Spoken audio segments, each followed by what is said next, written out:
De Los Reyes. Okay sa mga kamag-anak ko ho dyan sa Manila at sa ibang lugar. Okay lang po kaming lahat ng mga kapatid ko. Pero nananawagan ho ako sa mga kamag-anak ni Buboy Aureliano at ni Cha Baby Marine. Badly damage ho ang bahay. Tapos kailangan ho nila ng pagkain at tubig na maiinom. Okay lang ho sila Buboy at si Cha Baby. Salamat po. Ako po si Jocelyn Baginbin Manyusa. Mananawagan lang po ako dyan sa Kapayasan, Surigao del Norte sa kapatid kong si Gondina Baginbin Orboda. Kumusta po kayo dyan, mana? Kami po dito, wasak na wasak ang bahay namin.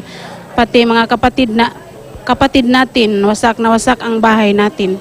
Kumusta po kayo dyan? Dyan din po sa Cavite, sa biyanan ko, kumusta po kayo at dyan? Ako po si Jocelyn, mangumusta po sa inyo. Salamat. Ako po nananawagan sa aking mga pamangkin sa Manila na nasa Cavite. Kami po ligtas dito sa Barangay Manlinaw. Ako po si Teodoro Paring Jr. taga Manlinaw, May. Kami dito ay ligtas na po sa malakas na bagyo. Sa akong kapatid na nasa Mandaluyong, lahat ligtas. Wala pong nasugatan sa amin at wala pong nangyayari kahit anuman. Ginagawa naming lahat para kami nakaiwas sa malakas na bagyo.